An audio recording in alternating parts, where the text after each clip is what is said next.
Most of us only know about the 1906 San Francisco disaster through faded, silent black and white photographs. But have you ever wondered if we were truly standing there, what colors that world would have had? Through the power of AI technology, I will help you reconnect, not as distant observers of history. Together, we will step into a vivid 4K world where every pixel carries the breath of the past. Today, you and I will erase the barrier of time to witness every smile, every movement of a city at the height of its pride, just moments before the ground begins to tremble. Take a deep breath, because I've just carried you back through time, setting us down on Market Street, San Francisco. Through the AI lens, I've reconstructed the world of 1906 is no longer a series of faded frames. My watch reads exactly 5:11 a.m., April 18th. I want you to look closely at this place, the Paris of the West. Do you see it, gentlemen in elegant ties, ladies in long, refined dresses strolling along the street? Everything feels peaceful, almost perfectly so. But I have to tell you a harsh truth. Those people have no idea that in just 60 seconds the ground beneath their feet will shatter. Brace yourself, because I'm about to show you the moment this city turns into hell, right now. Phase 1. The Pearl of the Pacific. Just before the critical moment, I want you to take in this scene. This is not just a city, it is the pride of an entire generation. San Francisco in 1906 appears before us like a radiant jewel on the edge of the Pacific, a metropolis built from ambition and the gold coins of its age. Walk with me along these grand boulevards. Notice the solid brick and granite buildings, especially the Palace Hotel, once a global symbol of unmatched luxury. At this moment, San Francisco is not just a financial center, it is a cultural heartbeat, the Paris of the West alive with extraordinary vitality. Can you feel it? That distinctive early morning air of the Bay, where the rich aroma of freshly roasted coffee mingles with the cold, salty mist drifting in from the ocean. Look there, the cable cars, the very soul of the city still climbing the steep hills in steady rhythm, their brass bells ringing out clear and bright like a melody of reassurance. Everything appears perfect, strangely eerily still. But to me, that perfection carries a terrifying undertone. At this very moment, as I stand here with you on these solid cobblestone streets, tens of miles below us, the San Andreas Fault is silently shifting. A monster that has slept for centuries is beginning its first breaths. A great city is about to be erased, and we are the last to see it whole. Phase 2. 48 seconds of horror. The seismic shock. Everything seems far too perfect to last forever. I want you to steady yourself, because in this instant time feels frozen, while reality itself is beginning to fracture. 5:12 a.m. The San Andreas Fault has officially awakened. Do you see it? The ground we just praised for its solidity is now rippling like the surface of the sea in a violent storm. This is a sight no old documentary footage could ever fully capture. I stand here watching the red brick buildings, once the city's proud symbols of strength, begin to twist and collapse like castles made of sand. Hear the thunder of earth and stone. It isn't merely the noise of buildings collapsing, it's the sound of an entire era being torn apart. I watch helpless residents burst from their beds in sheer terror, yet the ground itself denies them any escape. I never wished for you to see this moment. The granite structure of the Palace Hotel, beginning to crack, red bricks cascading from towering buildings like a rain of fire pulverizing everything below. A mere 48 seconds of shaking.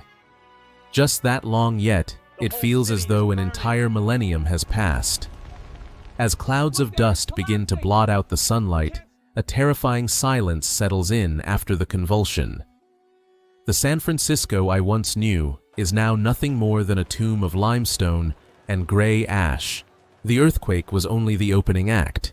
As gas lines were torn apart beneath our feet, another nightmare far more blazing was beginning to take shape. Phase 3. The Inferno. The day. The city turned to ash. The earthquake was only the first cut, but this fire was the true death sentence for San Francisco. I want you to look down at those fire hydrants lying limp on the ground. When the earth convulsed, it committed its cruelest act, yet it tore apart the city's lifelines. There is no water. 400,000 people can do nothing now but watch as the jewel of the Pacific burns itself to the ground. Come deeper into the smoke with me. Can you feel the heat twisting the air around us? Collapsed stoves and ruptured gas lines have turned thousands of Victorian wooden homes into towering torches. I stand here witnessing a terrifying phenomenon scientists would later call a firestorm. The flames burn so fiercely that they create their own winds, sucking in all the oxygen and dragging everything into the blazing core. Now listen to this roar. It is no longer the sound of earth and stone collapsing, but the scream of metal and masonry as they begin to melt. Look over there at the magnificent Palace Hotel I showed you earlier. The luxurious rooms, the costly silk curtains we admired at dawn, are now being swallowed by towering flames, rising tens of meters into the air. And over there are the firefighters carrying out an act of pure desperation. With no water to fight the flames, they are forced to use explosives to level entire blocks, hoping to create fire breaks. But the wind shifts, and I can see utter helplessness on their faces, as each blast only seems to feed the inferno, making the fire rage even more fiercely. For the next 3 days and nights, we will not see the sun. The sky over San Francisco will be reduced to a single deadly hue, orange with ash and red with fire.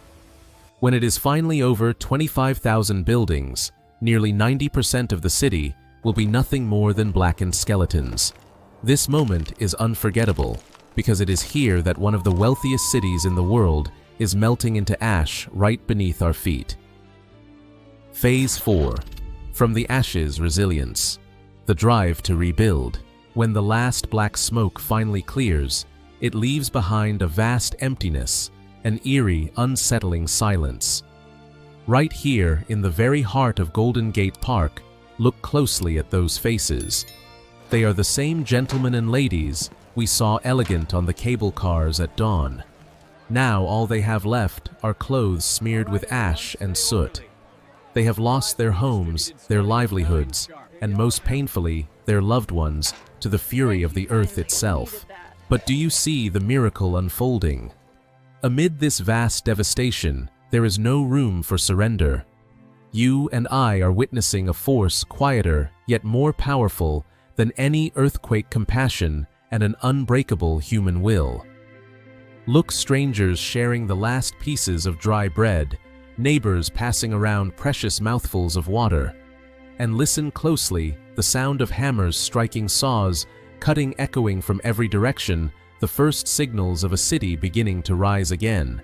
In a remarkably short span of time from these gray ashes, I will show you a completely new San Francisco rising to its feet. Watch this monumental transformation unfold. The fire-prone wooden structures of the past are being replaced by massive steel frames and reinforced concrete. This is not merely about rebuilding homes, it is about establishing pioneering earthquake-resistant building standards, laying the foundation for modern architectural engineering across the world. This city did not die. It is simply enduring a painful yet necessary transformation to become immortal.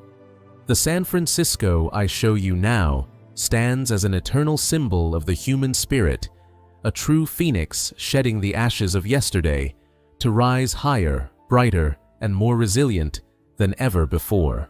I have taken you from the peak of splendor through the moments when the ground itself betrayed all trust and into the sight of an entire city melting away in a storm of fire.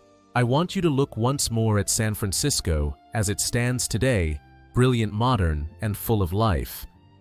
Yet beneath this gleaming surface, the scars of 1906 are still there, not to recall the pain, but to honor resilience. The buildings you see now are not made of concrete and steel alone. They are built from hope itself and from the unyielding spirit of people who once lost everything. I led you back through time, not so that we would fear nature, but as a reminder that no matter how deep the darkness falls or how completely the ground breaks apart, we can always rise again, brighter and stronger, from our own ashes. The world out there continues to move on, and San Francisco still stands an immortal declaration that what is built from the human spirit can never be brought down. My journey through the layers of history is far from over. If you don't want to miss the next fateful voyages, subscribe to the channel and join me as we uncover more of the world's untold secrets. Thank you for accompanying me. Goodbye, and I'll see you again on the next journey.